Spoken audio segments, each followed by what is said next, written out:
Hello dear friends, subscribers and guests of my channel. In this video I want to show and tell you how to unblock people on Facebook.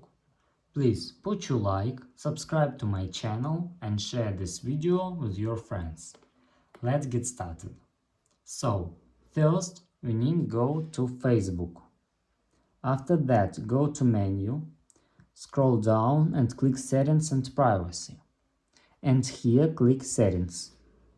After that, scroll down a little and click Blocking.